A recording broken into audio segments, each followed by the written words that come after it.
Thanks for staying with us here on News Talk. Bruce DePoit with you on this Monday.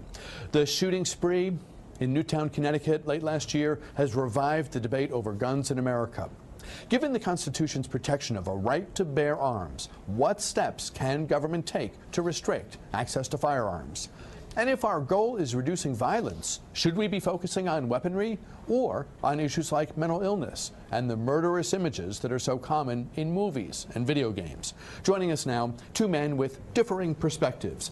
Vinnie DeMarco is with the group Marylanders to Prevent Gun Violence.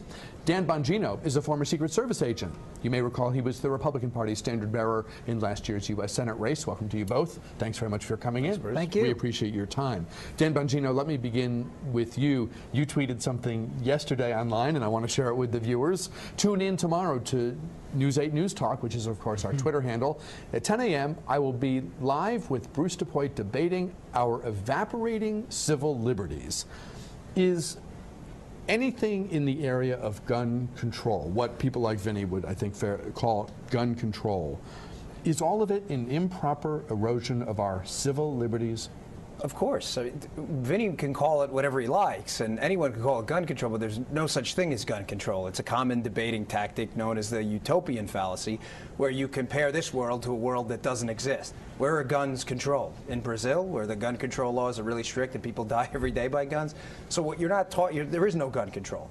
The Obama administration does this beautifully. They talk about, taxes on the rich as a means of economic control to take more money from middle-class Americans, which is what eventually happened. They talk about health care initiatives that eventually turn your health care over to a bureaucrat. There's no other way to describe some of the boards they set up. Then they talk about gun control, which is really an erosion of your right to self-protection, which is put in the hands of government agencies and government agents that can tell you when and when you cannot protect yourself. Because remember, criminals don't care, Bruce, about your laws. They don't care at all. So as to that classic example that's used frequently, and I think understandably, standing up in a crowded movie theater and yelling fire when there's no fire, or let's make it a little less emotional. Let's say I want to stand up in the middle of a movie theater and scream. Crazy talk, because the First Amendment guarantees me the right to free speech. Are you okay with rules that say you may not do certain things in the free speech area, even though we all know what's on paper in the Constitution? Right, but that's a ridiculous example because there are sanctions afterwards. How is it ridiculous? Well, I'm going to tell you if you let me respond. When you walk into the movie theater, does someone say to you, what are you going to say? Are you going to yell when you get in there? No. There's a sanction afterwards. If you get up and say fire, you can be arrested for causing chaos. And if I want to read from the Bible out loud in a loud voice? Where?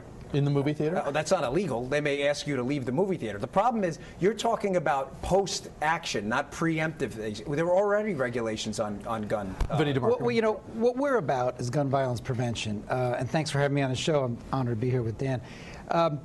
President Obama and Governor O'Malley have proposed reasonable measures that will save lives, that are fully consistent with the Second Amendment right to bear arms, don't take away anybody's guns, and really just save lives. At the federal level, President Obama wants to ban assault weapons and high-capacity gun magazines that no one should have outside the military.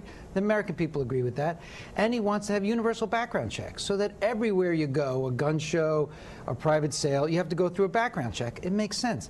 In Maryland, Governor O'Malley is also proposing to ban assault weapons and high-capacity gun magazines like were used in the horrible shooting in Newtown and Aurora and shot Gabby Giffords in Tucson. But he also wants to propose licensing handgun purchasers.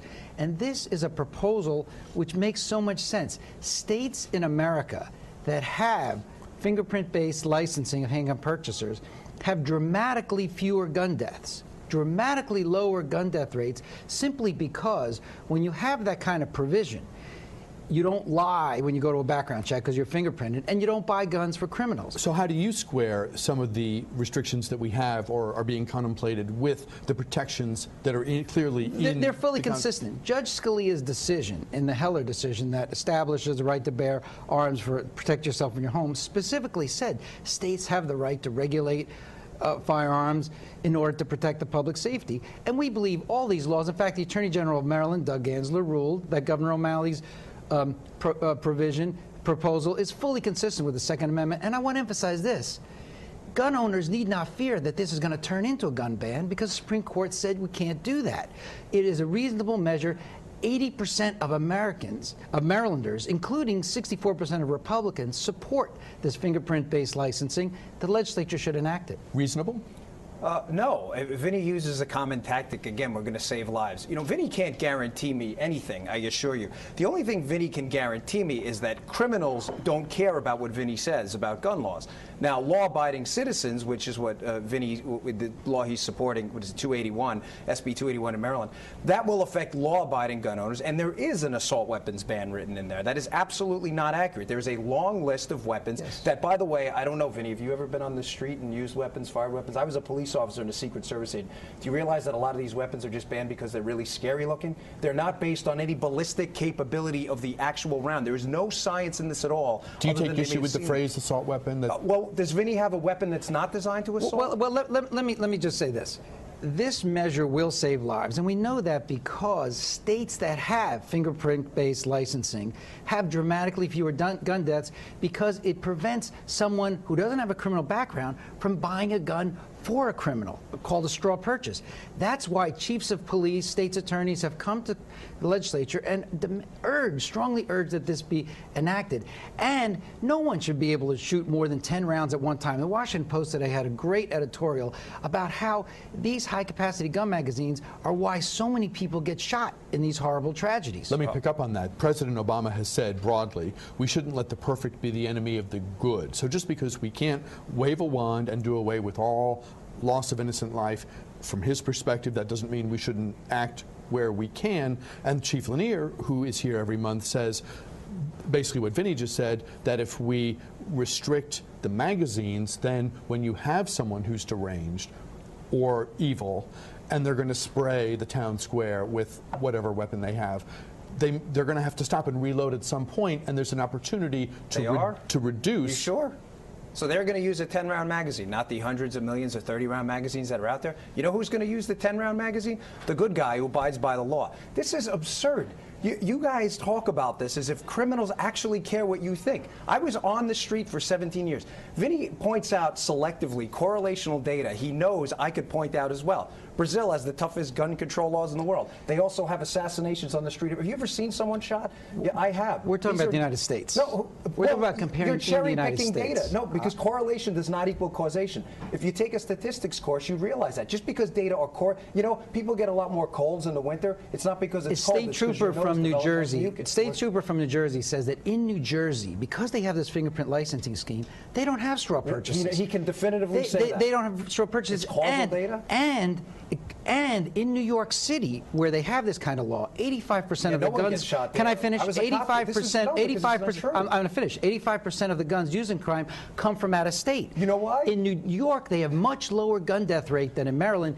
And the guns that are killed there come from Maryland and other states that don't have this licensing system. You know why? Because in Arizona, where you could buy a gun, people also have open concealed carry. They have a much higher gun death rate there because the criminals don't want to be shot. They have a much higher gun death rate in Arizona than Maryland. New York City and Baltimore have no gun deaths. They have much higher in Arizona than New York and Maryland. Why do you think the chiefs are on board with much because of this? they're political appointees. I was in law enforcement. These folks, Vinny cannot answer this. Is correlation causation? I'm telling you what it does. It reduces straw purchases. I need to break in about 90 seconds, and I'm curious to get to have you finish the sentence that you began there. For the chiefs to come out and embrace much of what the gun control community, let's just call it, is advocating.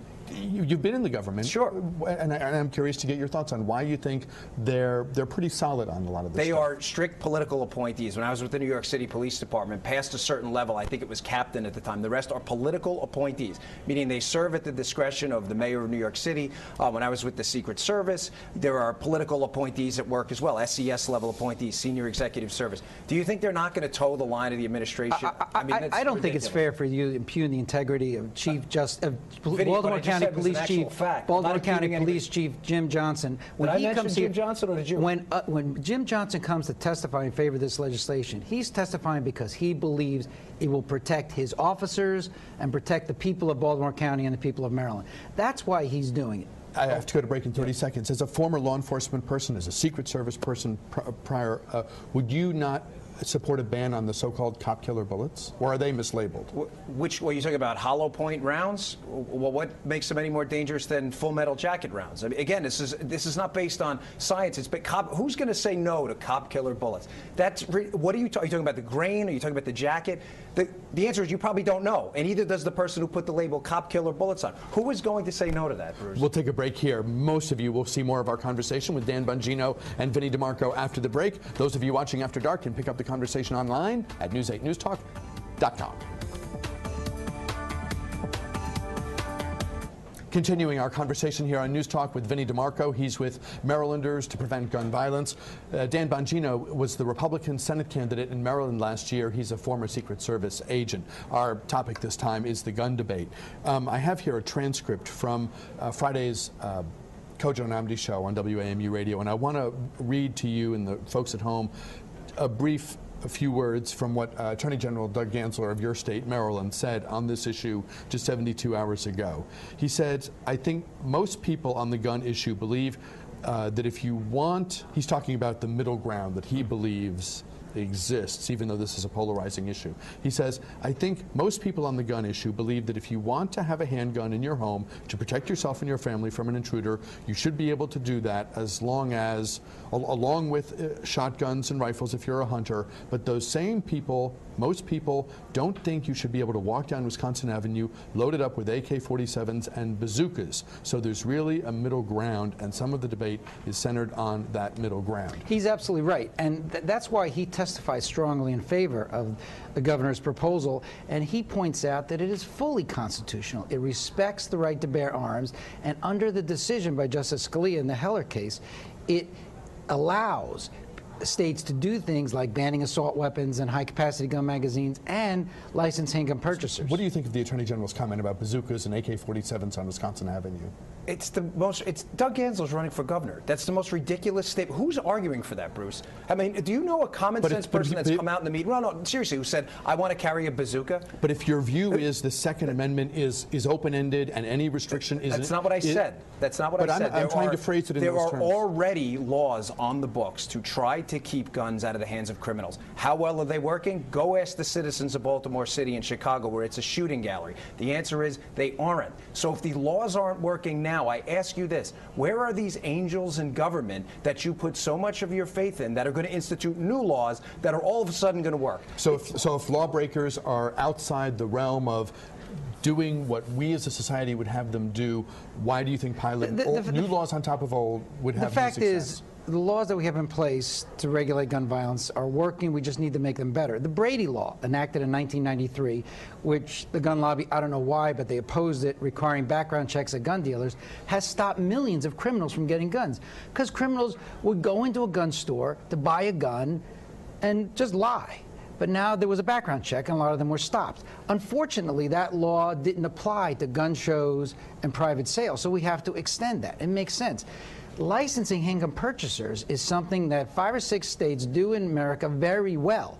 It reduces straw purchases, dramatically reduce gun deaths. We should learn from them and get the same in Maryland. Should mental illness, should treatment and diagnosis of mental illness, and perhaps some look at video games and movies, be part of a broad approach to this issue? Well, the mental health part is part of the governor's package, and that's being debated right now. I mean, there are issues there. You don't want to deter people from getting treatment. But on the other hand, if someone has serious mental health issues, you don't want that person to get a gun and be dangerous to society.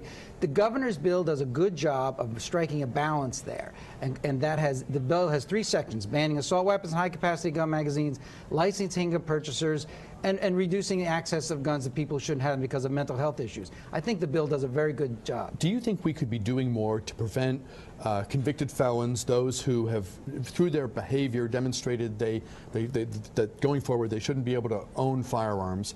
How do we keep them from getting weapons at gun shows and through private sales? Well, there is no gun show loophole, and Vinny's not telling you the truth. There is a exemption for private sales. Most sales at gun shows, through regulated regulated dealers by law, there has to be a NICS background check. So that's actually not true. The gun show loophole is another rhetorical device to get you to believe that people can go to a gun show, buy from a licensed dealer without a background check. It's not right. Secondly, do you guys believe in liberty or not? I mean, how many lists do you want to be on? The government now has to license me, a law-abiding citizen of the United States of America, who just wants to protect my family. I really don't have any personal interest in guns, Bruce. What am I, a sex offender? Why do I have to be on your list? What do you know that I don't know as a bureaucrat? I'm not going on your list. I'm not interested in your list, and I'm not interested in your opinion on how I should protect myself and my 2 daughters. I'm not. Well, Dan is right that Maryland doesn't have a gun show loophole. We closed that in Maryland, and many states have, but many other states have not. That's why 40% of gun sales in America don't have a background check. That's either not accurate. they either go through a gun show or a private sale. Where do you get that number from? It's from Mayors Against Illegal Guns. That's and been debunked. No, it has not. Let me just say this very. Not true. No, you know as well as I do. Many states do not have requirement of background checks at gun shows. No, that's not right. The Brady law does not require it, and many states don't. Every state should. But let me just say this about 10 seconds. About this. There are ways that criminals now get guns, which we can close with licensing to handgun purchasers. That's why these laws work in New Jersey and New York. To be continued. Dan Bongino, Vinnie DeMarco, thank you very much for your time. Back with a program note right after this.